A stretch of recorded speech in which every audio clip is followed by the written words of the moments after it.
Bonjour tout le monde, j'espère que vous allez bien. Bienvenue sur une nouvelle vidéo des lectures de Pipin qui cette fois-ci va porter sur mon bilan du mois de mai de cette année. Alors il va peut-être avoir un look un petit peu de vlog parce que je me suis rendu compte de deux choses. Déjà, je prends beaucoup de livres à ma médiathèque et quand j'arrive à la fin du mois, une fois sur deux, j'ai déjà redonné une partie des livres que j'ai empruntés et donc je n'ai pas de support papier à vous présenter, je suis obligée de vous faire des inserts. Alors certes, vous avez quand même la couverture sur le côté, mais j'aime bien avoir un support papier ou un support quelconque entre les mains en fait. Donc ça c'était la première chose. Et la seconde, c'est que quand j'arrive à la fin du mois, je me rends compte que si j'ai lu plus ou moins beaucoup de livres, il y en a certains que j'ai tendance à un petit peu oublier ou à expliquer un peu plus succinctement ce dont il s'agit. Et c'est un petit peu dommage parce que moi je l'ai lu, donc je sais si j'ai aimé ou non, mais vous ne connaissez peut-être pas ce livre, donc vous aurez peut-être besoin d'un petit peu plus de détails ou de mon ressenti. Donc je vais essayer, déjà on teste ce mois-ci, voir ce que ça donne en mode vlog. Genre, je vais faire aujourd'hui une partie de ce que j'ai lu, et plus tard à la fin du mois une autre partie, et on va voir ce que ça donne en test pour le mois de mai. Alors, je me tais et on y va tout de suite. Et on commence donc avec le manga L'Enfant et le Maudit. C'est toujours de Nagabe, c'est toujours des éditions Komiku, et c'est donc le tome 2 que j'ai entre les mains. Alors comme pour le tome 1, j'aime beaucoup le graphisme qui est assez... un mix entre doux et très froid quand même, parce qu'on sent un conte cruel derrière entre cet enfant qui vit donc dans le monde extérieur où il y aurait donc des maudits et le monde intérieur où il y a des personnes dites normales, donc qui n'ont pas été maudites par des êtres comme le monsieur en noir là. On sent bien le conte cruel à partir de ce tome-ci, on sent qu'il va y avoir pas que des choses joyeuses qui vont se passer, qu'il y a un côté un petit peu mystique, un petit peu cruel, et qu'il y a une espèce de complot derrière, une espèce de machination avec cet enfant. On n'en sait pas encore plus parce que c'est très bien découpé, le tome 2 arrive à une fin incroyable qui fait que je n'ai pas le tome 3 entre les mains et je suis extrêmement frustrée. Comme à la fin du tome 1 avec une fin en cliffhanger mais magistrale qui nous donne qu'une envie, c'est d'avoir le tome 2 et le dévorer dans la seconde. Et bien là, la fin, pareil. Le tome 3, il est appelé à la vitesse de l'éclair parce que c'est en plein suspense et là, l'histoire, elle commence vraiment à se mettre en place. Il y a énormément d'interrogations qui se posent autour de cette condition de maudit, autour de cette petite fille, autour de ses habitants de l'extérieur et de l'intérieur, bref. Il me faut le tome 3 parce que j'adhère beaucoup, je trouve ça super chouette et très très intéressant, donc j'ai hâte de lire la suite. On reste donc dans le manga avec le troisième et dernier tome de Supinu que j'ai enfin réussi à me procurer à ma médiathèque. C'est donc toujours de Yu Ori et c'est toujours aux éditions Komiku. On reste dans la même maison d'édition. Et c'est toujours aussi mignon. Parce que Supinu, regardez-moi cette tête. On est obligé de craquer, c'est trop chou. Et cette couverture, je trouve qu'elle est très très florale, elle est très champêtre, elle donne envie d'aller se poser dehors avec un pique-nique. Et comme il commence à faire beau, parfait. C'est franchement une lecture doudou, une lecture rafraîchissante avec que des jolies images comme ça, avec des petites histoires de vie, toutes sommes banales mais toujours aussi touchantes, avec des nouvelles idées de recettes et une ode à la nature, à l'amitié, à la joie qui est incroyable et qui nous fait passer un excellent moment. Donc c'est le troisième et dernier tome de cette série et je me suis régalée. C'est une découverte très mignonne et franchement, ils auraient pu continuer comme ça pendant un bon bout de temps parce que ce sont donc que des tranches de vie racontées comme ça. Mais le couper ici, c'est quand même pas mal. Ça évite aussi au lecteur de se lasser, que d'avoir que des petites scènes de vie comme ça et pas une quête principale qui pourrait appeler à d'autres tomes en fait. Donc très sympa, très mignon et à mettre entre toutes les mains parce que c'est franchement adorable. Toujours dans les mangas et toujours chez Komiku. Je vous jure, je ne l'ai pas fait exprès et je ne suis absolument pas rémunérée par eux. Mais je vais vous parler de Somalie et l'esprit de la forêt. C'est de Yako Goreichi et donc aux éditions Komiku. Et j'en avais entendu parler parce qu'il est sorti il y a un petit bout de temps déjà, mais il avait tourné pas mal sur tout ce qui est réseau. J'étais un petit peu curieuse, cette ode à la nature qu'il y avait, pareil, avec un aspect un petit peu mystique, un petit peu fantastique, un petit peu magique presque même. m'intriguait beaucoup, avec un joli design comme vous pouvez le voir. De toute façon, je vais vous faire un petit close-up juste maintenant pour que vous puissiez vous faire une idée du style graphique, voir si ça vous plaît ou non. Et pour ce qui est du résumé, nous avons: depuis que le monde est dominé par les créatures non humaines, les hommes en sont réduits à mener une existence clandestine pour échapper à la persécution sans répit des nouveaux maîtres. Un jour, un golem, gardien des forêts, recueille une fillette appartenant à cette race humaine en voie d'extinction et décide d'entreprendre avec elle un périlleux voyage à travers les contrées. Ainsi commencent les aventures de cet étrange duo dépareillé, mais uni par un attachement quasi filial. Et honnêtement, j'aime beaucoup, je trouve que le design est très riche, très foisonnant de détails, avec des planches qui mettent voilà, en scène une double page quasiment avec que 2 bulles, mais incroyablement belle. Et cette histoire-là, avec, je vous montre encore une page qui donc fourmille de détails, c'est très joli, c'est féerique presque même je dirais. On a beaucoup de questions qui se posent, parce que donc c'est un premier tome, et on n'a pas encore toutes les réponses, donc j'ai hâte de connaître la suite maintenant, parce qu'au premier tome j'ai bien accroché. C'est très sympa, cette petite fille est adorable, et son attachement pour ce golem est presque, je dirais pas fraternel, mais presque paternel en fait. Elle a une relation avec lui qui est très touchante, très mignonne, et on espère que ça va continuer ainsi, qu'il ne va pas y avoir un revirement de situation qui fait que le golem va avoir un souci et elle va le détester ou quelque chose comme ça, parce qu'ils sont trop mignons tous les deux. Donc je sens qu'il va y avoir des problèmes par la suite, parce que bon, la race des humains étant en voie d'extinction, le golem essaye de la dissimuler, mais nul doute qu'il va y avoir quelques soucis là-dessus, et je sens que son identité va être révélée. Et j'ai très très hâte de savoir ce qui va se passer, donc vivement que je trouve le tome 2 à ma médiathèque. On abandonne les mangas pour cette partie-ci, et un comics pour changer. Oui, parce que comme d'hab, j'aime les comics. Et là, je vais vous présenter quelque chose qui, je pense, est un personnage assez connu, avec Catwoman, ou Selena Kyle de son vrai nom. C'est de Fernando Blanco, et c'est aux éditions Urban DC Comics. J'aime beaucoup cette édition parce qu'ils font un travail de qualité mais incroyable. Et celui-ci, rien que la couverture, franchement les détails, rien que du look que porte Catwoman, c'est magnifique. Pareil, je vais vous faire un close-up pour que vous puissiez avoir un petit peu le design, mais le style graphique me plaît énormément. Les planches bonus à la fin sont incroyables, elles sont vraiment magnifiques. Donc ça implique quand même un petit peu de connaître l'univers de Batman, parce que ce tome-ci, par exemple, se passe, je vous spoil rien du tout, c'est la première phrase du résumé, après la rupture de Selina avec Bruce Wayne.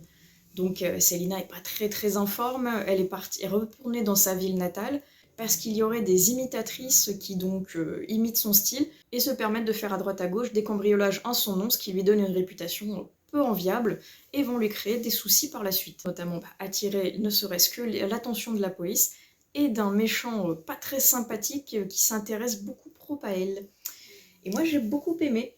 Ça rejoint un petit peu le film Catwoman, qui est un petit peu nul, on est d'accord, mais point de vue histoire, on est à peu près dans le même style. Le point de vue graphique, c'est très beau. Point de vue histoire, c'est pas mal, mais c'est le premier tome d'une trilogie, et vu la fin du premier, on pourrait s'attendre que ça s'arrête là. Donc je suis curieuse de voir avec le second tome ce que ça va donner. Est-ce que l'histoire va quand même continuer derrière? Est-ce qu'il va y avoir, on va dire, 3 tomes avec une histoire complètement différente, 3 vilains différents? Est-ce qu'il va y avoir une continuité? Je ne sais pas, donc une fois de plus, j'ai hâte de trouver le tome suivant à ma médiathèque, parce que elle fourmille d'ouvrages incroyables qui me font vraiment tous envie. Donc Catwoman, très sympa. Un personnage plutôt bien abordé dans ce comics, même si mon personnage préféré reste et restera à jamais Poison Ivy. Catwoman est cool, mais pas autant que Ivy, donc franchement, j'ai hâte de trouver un comics uniquement sur elle à ma médiathèque, parce que je serai comblée. On enchaîne avec une BD cette fois-ci qui s'appelle La Fille des Cendres, c'est le tome 1, Enfant des Abysses, c'est de LNV et c'est publié aux éditions Le Lombard. Alors celui-ci, je l'avais lu pour le mois de la fantaisie de Piketty Bookin. Si vous ne connaissez pas, je vous mets la vidéo dans le petit juste ici pour vous montrer et ma pile à lire et vous expliquer un petit peu ce que c'est ce challenge. Et c'était particulier, je dirais. Particulier déjà point de vue design, parce qu'on est face à un style de dessin en crayonné, donc ce qui n'est pas tout à fait courant. Pareil, je vais vous faire un insert juste ici pour vous montrer. C'est assez particulier parce qu'on s'attend plutôt à une colorisation faite à l'ordinateur, on va dire, mais pas en crayonné comme ça, où on voit oui, ce trait encore crayonné, cette colorisation presque au crayon de couleur, qui est très intéressante mais assez inattendue. Et le design fait que il a fallu du temps pour que je m'y mette, pour que j'adhère à ce style, et que l'histoire essaye un petit peu de me transporter. Point de vue justement de l'histoire, nous sommes en Britannia en 1827. La piraterie est en déclin, mais les mers abritent une menace bien plus grande. Fille du capitaine Julius Ashtray, Harriet dissimule sa mélancolie ainsi que le pouvoir étrange qui brûle en elle. Mais tout bascule le jour où la mer lance son appel, faisant d'elle un membre d'équipage du Sirius et, plus que jamais, un membre du redoutable clan Ashtray. Alors, ce résumé énigmatique est porté un petit peu sur tout ce qui est magie, sorcellerie, dons. Et ouais, c'est pas mal amené. Ça reste, on va dire, quelque chose d'assez classique, un petit peu du vu et revu, mais apporté donc par une touche de design assez intéressante avec ce style donc crayonné. Et ça demande le tome 2, je pense, pour pouvoir avoir une opinion un peu plus poussée, parce que pour le moment, le tome 1 m'a laissé un petit peu sur ma faim, je dirais. Sur ma faim, point de vue que l'histoire donc me paraît assez banale, assez, je dirais pas assez peu recherchée parce que c'est méchant, mais assez, donc ouais, vue et revue. Une jeune fille qui a des pouvoirs qui se déclenchent comme ça, on ne sait pas trop pourquoi ni comment, il va y avoir un secret de famille derrière, il va y avoir des créatures étranges et mystiques qui veulent son pouvoir. Ok, d'accord, mais j'espère que dans la suite, il va y avoir un peu plus, parce que franchement, la fin du premier tome est assez plate malheureusement.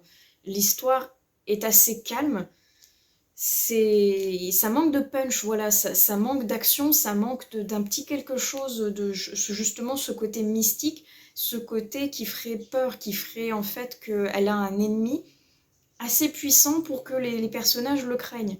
Et là pour le moment c'est pas tout à fait le cas malheureusement, donc j'attends de voir avec le tome 2 ce que ça peut donner. Sinon je crains que je ne sois pas assez fan pour continuer malheureusement cette série. Mais lisez-la et faites-vous un avis. Parce que rien que pour le design, c'est assez intéressant à étudier. Franchement, c'est très beau. Rien que la quatrième de couverture, vous voyez, hein, tout ce crayonné, c'est magnifique. Mais donc, à voir ce que ça va donner sur la suite, point de vue histoire. J'abandonne ici la partie des graphiques pour passer maintenant à tout ce qui est roman. Et on va commencer très gentiment avec un petit jeunesse qui s'appelle La Pâtisserie Bliss. C'est de Catherine Littlewood et c'est publié chez PKJ. Alors, il est vrai que cette couverture m'a plus qu'attirée parce qu'avec le relief, cet aspect un petit peu corner qui fait qu'on a l'impression d'être face à une pâtisserie, ouais, c'était joli, franchement, c'est très très bien fait. On a l'impression presque d'avoir une boîte entre les mains avec ce relief très bien maîtrisé. Tous ces gâteaux en devanture et tout. Ça me donnait envie. Moi, je suis une grande gourmande, j'aime beaucoup tout ce qui est attrait à la cuisine et à la pâtisserie en général, et quand c'est retranscrit dans un livre, moi j'adore ça. Que ce soit un roman ou un livre de cuisine comme ça, moi je signe, il n'y a pas de problème, je suis un bon public pour ça. Donc là, un petit jeunesse sur la pâtisserie et la magie, je signe. C'était d'ailleurs toujours pour le mois de la fantaisie, donc très très sympa. Voici ce que dit le résumé. La pâtisserie de la famille Bliss cache un secret très ancien. Un livre de recettes magiques. Le jour où Rose et ses frères et sœurs se retrouvent seuls à tenir la boutique, ils se lancent dans quelques recettes un peu spéciales. Mais les muffins d'amour et les cookies de la vérité vont transformer la petite ville de Calamity Falls en véritable maison de fous. Alors c'est très jeunesse, il n'y a pas de souci là-dessus. C'est du gag pour enfants, oui. C'est du, on va dire presque même du lourd, du téléphoné qui cherche à faire sourire et à faire rire les plus jeunes. Il y a énormément de jeux de mots là-dedans qui, pareil, vont prêter à sourire. Notamment, il y en a une qui m'a bien fait rire, c'est une protagoniste dans le village qui s'appelle Cléa Molette. Voilà, voilà, jeu de mots rigolo. Mais clé à molette, ça match quand on est un enfant, ça fait rire, c'est rigolo. Les cookies qui justement sont censés faire dire la vérité aux gens et qui vont se transformer en manière catastrophique parce que au final c'était réservé à une petite partie de personnes et que finalement tout le village en a mangé, donc tout le village devient incroyablement, incroyablement honnête pour le meilleur et pour le pire. C'est assez cocasse, pareil avec ces fameux muffins de l'amour qui sont censés rendre les personnes amoureuses l'une de l'autre, qui ne sont pas donnés à toutes les bonnes personnes. C'est pareil, c'est un petit peu du très très gros, mais ça fait sourire, c'est très gentillé, c'est très sympa. C'est pas prise de tête, c'est très facile à lire. C'est du jeunesse, donc c'est écrit très très gros. C'est très aéré, donc ça se lit très bien et très vite. Chaque en-tête de chapitre est illustré avec une petite tarte comme ça, qui donne pareil un aspect un peu donc recette de cuisine comme ça, qui change en fonction du chapitre. C'est très sympa. Le petit truc que je pourrais lui reprocher si je vous retrouve ce chapitre, voilà, parfait, le voilà, c'est l'écriture des en-têtes de chapitre, en stylisé comme ça, très, très calligraphie, très jolie, mais très illisible. Je vous montre ici par exemple. Compliqué, hein. Alors en plus, c'est en rapport avec ce chapitre, mais c'est à l'envers. À l'envers, en majuscule et en calligraphié, c'est assez compliqué. Donc quand ce sont des titres comme ça, en écriture un petit peu cursive, ça va, c'est assez lisible. Par contre, dès qu'on est sur quelque chose dans majuscule, ça devient un peu plus compliqué. Donc dommage pour la typologie. Mais c'est vraiment le seul détail, parce qu'après, donc c'est très très gros comme écriture, c'est très aéré, très facile à lire, et il se dévore en une journée, voire deux à peine. Moi je l'ai dévoré parce que c'était très mignon, c'était très frais, et je croyais que c'était une trilogie parce que j'avais vu 3 tomes à ma médiathèque, mais en fait pas du tout, je crois qu'il y a au moins 7 ou 8 tomes si ce n'est plus. Et celui-ci c'est le premier tome qui est déjà entre guillemets vieux, parce que je vois que l'illustration date de 2012, donc je pense que vous n'aurez pas trop de mal à le trouver, ni le premier tome, ni la suite. Je sais pas pourquoi, mais rien que la couverture me donne une ambiance un petit peu de fête, et que j'aurais bien vu ça en lecture de Noël, une lecture un peu doudou, comme ça, au coin du feu, un peu tranquille. Est-ce que c'est l'effet pâtisserie? Est-ce que c'est l'effet un petit peu magique? Je ne sais pas. Mais en tout cas, c'était très mignon, très abordable, franchement, très très sympathique, qui plaira, je pense, aux plus jeunes comme aux plus grands, et surtout aux amateurs de pâtisserie. Même si, n'essayez pas de refaire les recettes, vous n'y arriverez pas, c'est vraiment plein de magie. Donc, dommage, vous n'aurez pas la recette véritable des cookies de la vérité. Tant pis pour nous, mais c'était très mignon. Je vais y aller crescendo, point de vue difficulté de lecture, on va dire, et je vais continuer dans du pocket jeunesse avec La carte des confins de Marie Repelin. Oui, je l'ai enfin lu. Depuis le temps qui traîne dans les pales de mes challenges, que j'ai jamais réussi à le sortir, ça y est, enfin, j'ai pu le lire, et en plus il va me remplir 2 challenges en même temps, qui sont le mois de la fantaisie et le Blossom Spring Challenge, donc alléluia. Je l'ai enfin lu, et c'était très sympa. Déjà, oui, une fois de plus, j'ai craqué parce que la couverture est magnifique. Mais j'ai craqué également parce que ça parle de pirates, et j'adore les histoires de pirates. Je trouve ça super cool. Ça me fait autant voyager que ça me fait plaisir de lire quelque chose sur la piraterie. J'adore, je trouve ces personnages passionnants. Un peu cruels, oui, mais passionnants. J'adore tout ce qui est les bateaux, les grandes caravelles, les bâtiments comme ça, avec les 4 mâts, les 3 mâts. Je trouve ces bâtiments magnifiques. Et donc j'avais très très hâte de me plonger dans la carte des confins.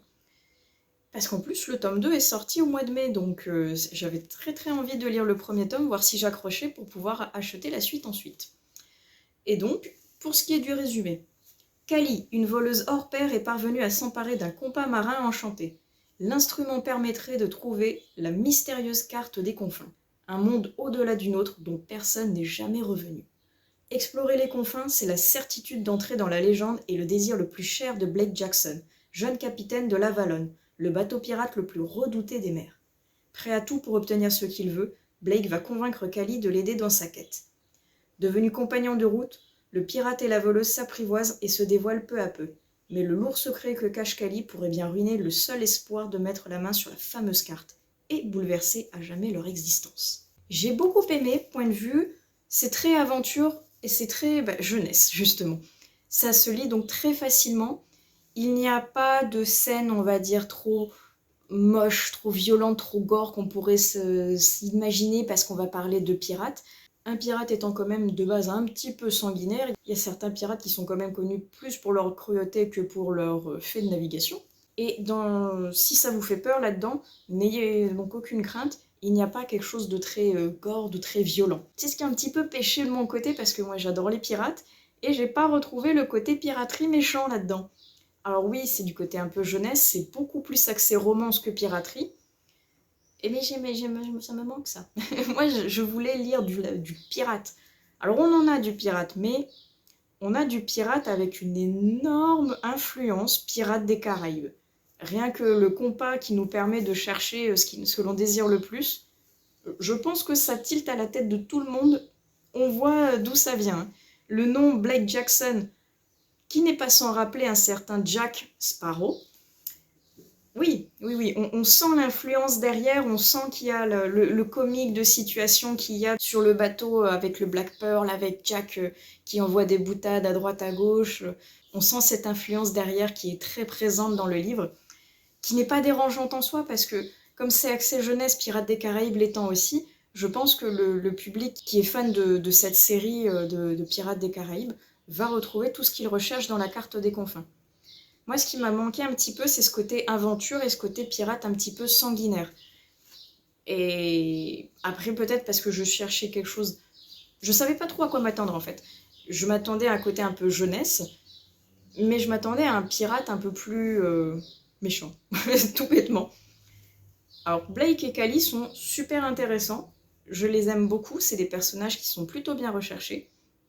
Le côté romance, un peu trop présent pour moi, me dérange un peu, mais ça c'est uniquement parce que moi je suis pas trop romance, c'est plutôt personnel, je suis plutôt en quête d'aventure de pirate.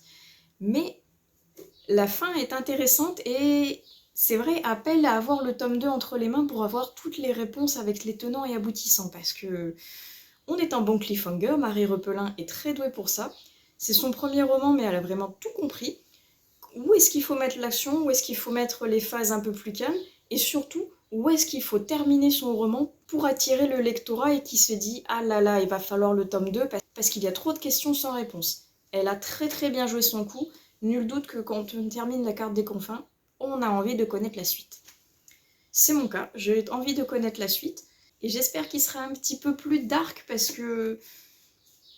Je peux pas vous spoiler, mais vu ce qui se passe dedans, j'attends quelque chose d'un peu plus sombre dans le tome 2. Donc j'espère que quand je pourrai le lire, je serai comblée, mais en attendant, très sympathique. Même si moi, il me manquait donc ce côté un petit peu méchant du pirate. Quand je voyais Kali qui était un petit peu choquée devant certains agissements de Blake, j'avais envie de lui dire « Mais ma cocotte, c'est tout à fait normal, c'est un pirate. Un pirate, ce n'est pas fait pour être gentil. » Sinon, un pirate, ce n'est pas craint, c'est un capitaine de navire. En plus, il faut qu'il se fasse respecter et craindre par ses hommes et par les gens qui lui cherchent des noises. Mais on reste dans le jeunesse, on reste dans le côté un petit peu romancé. Donc, les choix de Marie là-dedans sont assez logiques, je dirais. Donc, hâte quand même de lire le tome 2. En attendant, c'était une belle découverte. Je valide une fois de plus la magnifique couverture. Le deuxième tome en a d'ailleurs une très jolie également. Et j'ai hâte de pouvoir lire la suite. Et je vais terminer cette première partie de vidéo en vous parlant du dernier roman que j'ai lu pour le moment, qui s'appelle « À la lumière de la nuit » de Ilaria Tuti, et c'est aux éditions Rebelle Lafon dans la collection La Bête Noire. Donc là, on est passé du pocket jeunesse au thriller noir adulte, un gouffre, hein, franchement, complètement un gouffre. Le public de Marie Repelin n'est pas spécialement celui pour ce livre-là. Et moi, je l'ai adoré. Le seul truc que je peux lui reprocher,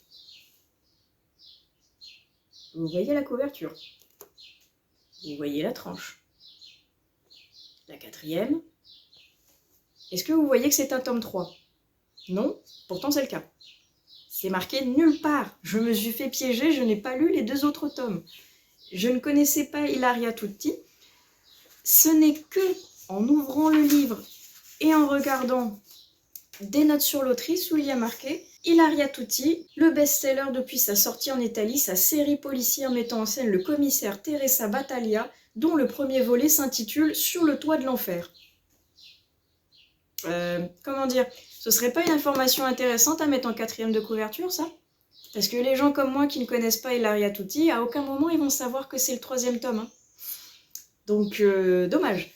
On comprend pas mal de choses sans avoir lu les autres tomes, mais il y a quand même beaucoup de détails qui font qu'on n'a pas lu les 2 premiers et il nous en manque pas mal pour la compréhension du caractère des personnages, de leurs relations, des anciennes enquêtes, parce qu'elle parle énormément des premières enquêtes là-dedans, mais moi je ne les ai pas lues, donc je ne sais pas pourquoi elle force ça.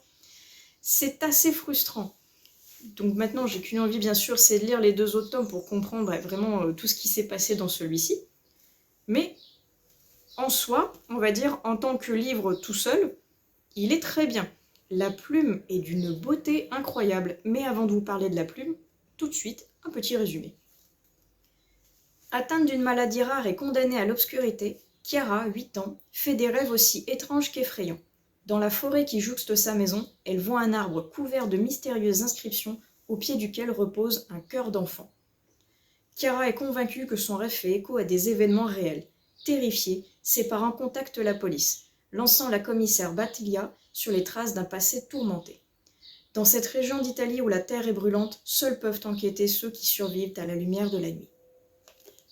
Donc, un résumé qui ne nous en dit pas beaucoup, mais c'est bien assez parce que après je pense qu'on rentrerait trop dans les détails et ça nous spoilerait pas mal de choses. Et la plume, comme je vous disais juste avant, est d'une poésie incroyable.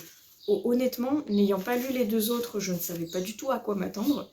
Je vous lis juste un tout petit paragraphe qui ne vous spoile rien du tout parce que je vous tire ça du premier chapitre. Regardez-moi cette plume, elle est incroyable. La nuit était enfumée de brume. Chiara les regardait et enveloppait la route qui remontait la colline, depuis les vignes couvertes de cristaux jusque tout en haut, à la limite du jardin. Les silhouettes animales sculptées dans le bois semblaient allonger le museau et les ailes pour se libérer du brouillard et trouver un souffle de liberté. Quelques flocons de neige tournoyaient dans l'air, passe-temps d'un vent qui jouait à cache-cache et agitait les plumes roses dans le dos de l'enfant. Le bosquet d'acacias était éclairé toute l'année par des réverbères. Des filaments de lumière s'en échappaient qui pendaient le long des branches rugueuses, comme des colliers scintillants au cou décharné et ridé d'une vieille femme. Elle les dépassa en les effleurant. Le vert des ampoules tinta, la balançoire émit un grincement. Les faits invisibles de la nuit et de l'hiver jouaient peut-être à se poursuivre. Alors je sais pas vous, c'est vraiment un petit détail, un tout petit paragraphe qui ne dit absolument rien de ce qui va se passer après, mais rien que là, en quelques lignes à peine, j'ai trouvé la plume d'une beauté incroyable. Elle nous décrit la nature de manière vraiment magique, qui nous imprègne du lieu, qui nous imprègne d'une ambiance particulière dans cette nuit enveloppée de brume, avec ce givre qui vient nous glacer le sang. Et cette petite fille que l'on suit à travers une forêt brumeuse, une forêt sombre, une forêt inquiétante, qui, on sait, va au-delà de problèmes et de quelque chose de terrifiant certainement par la suite qui va nous hanter pour la suite du roman. C'est très beau, c'est très bien écrit et honnêtement je me suis régalée. Je suis terriblement frustrée de ne pas avoir pu lire et de ne pas avoir su qu'il y avait 2 autres tomes avant parce que j'aurais jamais commencé par celui-ci, j'aurais commencé par Sur le toit de l'enfer. Titre qui d'ailleurs, maintenant que je l'ai lu, m'a fait tilt. Oui, je le connais, je l'ai vu passer, mais j'avais pas fait le rapprochement, je ne savais pas que c'était Ilaria Tutti qui l'avait écrit. Et c'est fort dommage. Je pense que la petite phrase que je vous ai lue juste avant, sur la note de l'autrice, avec son inspectrice Teresa Battaglia, qui enquête, qui en est à sa 3e enquête, et bien, ça serait intéressant de l'avoir ici en 4e de couverture, pour aiguiller un petit peu le lecteur, parce que s'il est comme moi, totalement ignorant du fait que Ilaria Tutti a déjà écrit 2 autres romans avant, eh bien, il va se retrouver complètement perdu, surtout s'il ne lit pas les notes sur l'autrice juste en début du livre en fait. Et il va commencer le livre, il va se dire « Oulala, attendez, qui c'est cette femme? Pourquoi on me la décrit pas tout à fait physiquement? Qui c'est cet inspecteur qui est avec lui? Pourquoi elle me parle d'une enquête qui n'est absolument pas citée dans ce roman ?» Il va être perdu. C'est un petit peu dommage, Mais c'est vrai que c'était un petit peu à moi aussi de faire une recherche, de savoir qui était cette Ilaria Tutti et si elle avait écrit quelque chose avant. Parce que je prends les Franck Tillier qui sont par ici derrière moi. C'est vrai que si je vous en prends un au pif, genre celui-ci, Gattaca, on ne sait pas que c'est le tome 2 de la saga Charcot et Nebel. C'est vrai, il n'y a rien qui est marqué. Donc c'était un petit peu à moi aussi de faire mes recherches et je suis frustrée parce que j'ai pas tout compris. J'ai compris l'enquête principale qui se joue à l'intérieur, mais je n'ai pas tout à fait compris les clins d'œil qu'il y avait aux autres enquêtes, aux autres personnages et relations qu'il y avait donc dans les autres livres. Un petit peu dommage de ce point de vue-là, mais point de vue donc livre en lui-même, c'était très très bien. Une belle enquête, un très beau dénouement, même si la fin, je trouve qu'il me manquait un petit quelque chose. Sans vous spoiler, à un moment on va parler de mafia albanaise, l'inspectrice va se retrouver confrontée au chef de la mafia, et plus rien. Et le chef de la mafia lui dit « Reviens vers moi quand tu auras fini parce que je veux savoir ». Et elle n'y retourne pas. Je trouve ça un petit peu frustrant. J'aurais voulu savoir si elle retournait voir ce monsieur. J'aurais voulu savoir où est-ce que ça allait mener. Est-ce que ça allait créer un lien quelconque entre cette inspectrice et ce chef de la mafia? Est-ce que ça allait aboutir sur, je ne sais pas, quelque chose qui allait sur une autre enquête parce qu'il s'agirait c'est un mafieux, donc il va essayer de dissimuler certainement des meurtres ou autres. On n'a pas cette information et je trouve ça fortement dommage parce que le dénouement arrive beaucoup trop vite, beaucoup trop de manière tiens, ça a été l'inspectrice a trouvé telles infos donc fini.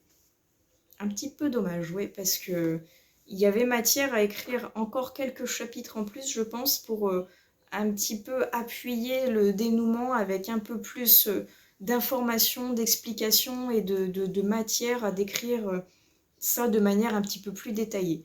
C'est le petit reproche que je lui ferai, sinon à côté de ça, très sympathique, très, très bien écrit donc, sur un roman qui se passe en Italie, donc il n'y en a pas beaucoup.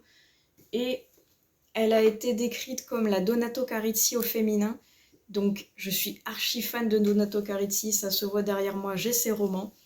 J'adore ce romancier et le fait que ce soit la Donato Carizzi au féminin, j'aime beaucoup ce qu'elle fait. C'est vrai que c'est assez psychologique et je pense que Sur le toit de l'enfer doit être particulièrement bien écrit, donc j'ai très très hâte de l'avoir entre mes mains et de pouvoir le lire. À la lumière de la nuit vient clore cette première partie de vidéo. J'espère que j'ai pas trop parlé, sinon ma deuxième partie de vidéo va être incroyablement longue. Donc je vous laisse ici et je vous dis à plus tard pour la prochaine partie de vidéo pour clore ce bilan du mois de mai.